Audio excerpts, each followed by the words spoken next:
et à toutes, and welcome to Bilingual FR. I am Madame Cornell, and today I am going to answer question 2 of a past paper, which has been requested by Dia. It is on theme 3, which is current and future study and employment. And I will also go over Acornit to ensure that we tick all the boxes to obtain a grade 9. So if you're ready, c'est parti, on y va. Voici la question à laquelle nous allons répondre aujourd'hui. Vous écrivez un article sur le travail pour votre collège partenaire français. Décrivez les avantages et les désavantages d'être professeur, vos projets futurs pour le travail. Écrivez environ 150 mots en français, répondez aux 2 aspects de la question et cette question vaut 32 points. D'accord? So, when you have your paper, you have your question. So the second question, you're always going to have 2 bullet points. So wherever possible, try and still write 4 paragraphs, the same as you would for your first essay of the paper. And that's going to help you decide what tenses to put in each paragraph. Okay? So essentially, have your questions, think about Acornit, how you're gonna plan it, and straight up into tenses and your paragraphs. Okay, so the way we're gonna do it today is we're gonna look at les avantages et les désavantages d'être professeur.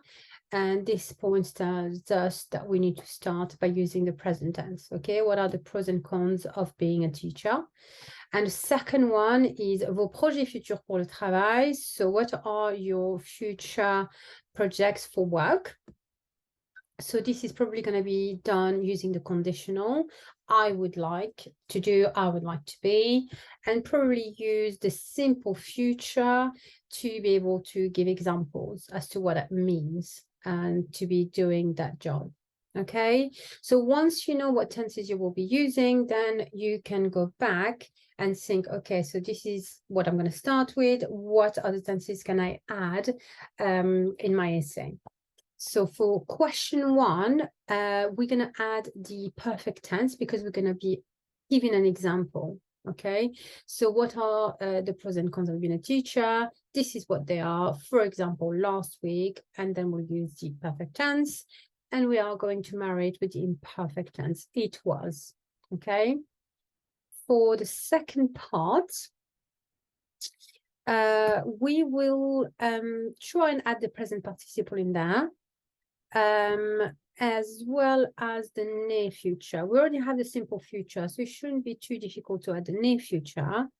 And then we'll try and tag in as well the subjunctive. So overall, for this paper, we are going to try and incorporate 8 tenses. Okay?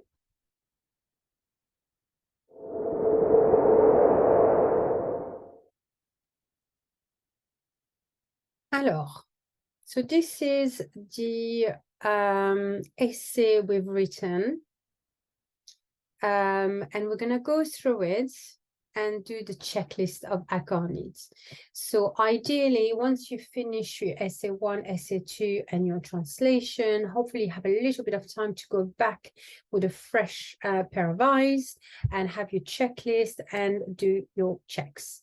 If for whatever reason you have forgotten something that is important, like for example, you realize you haven't incorporated the negative structure at all, you can still tag it at the end, find, you know, add a sentence to be able to add it at the end. Il y a de nombreux avantages et inconvénients à être professeur. Selon moi, le plus grand avantage est l'opportunité d'influencer positivement la génération future de notre société. C'est très gratifiant d'éduquer les enfants et il y a beaucoup de vacances. En revanche, je pense que le plus grand désavantage est le salaire. À mon avis, les enseignants ne sont pas assez bien payés pour la responsabilité et la charge de travail qu'ils ont. Par exemple, la semaine dernière, mon prof de français a dû corriger 100 copies pendant son week-end. C'était vraiment terrible. À l'avenir, je voudrais devenir médecin car c'est un travail qui me permettra d'aider les autres tout en étant bien rémunéré. Je crois que cela va être tellement difficile, mais il faut que je fasse tout mon possible pour y arriver. Quand j'étais jeune, je voulais devenir astronaute parce que je rêvais de marcher sur la Lune et flotter dans l'espace. Maintenant, je sais que cela ne se réalisera jamais, donc le métier de médecin me convient parfaitement. Okay, so we are going to start with the adjectives as always. And here we have a couple with grand, terrible et difficile. D'accord?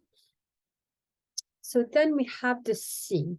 So as you can tell here, we have a few. And the reason is that I've also circled the timeline expressions that invite a new tense. Okay, so whenever you use a new tense, make sure the examiner, the person that will be marking you and giving you the grades, knows that you are going to be using a new tense.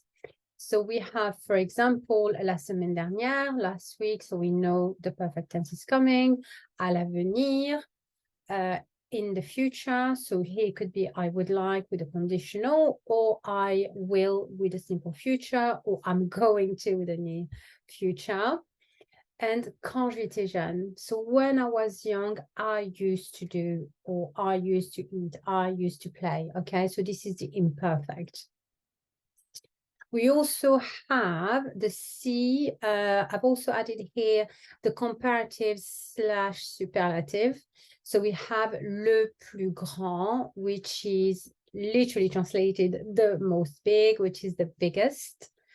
And we have a couple of connectives tagged in there with en revanche, mais, and donc. Okay. We have our opinions a few times with selon moi, à mon avis, and je pense as well as je crois que. Once you've given over your opinion, just ensure you have a couple of justifications in there with car or parce que.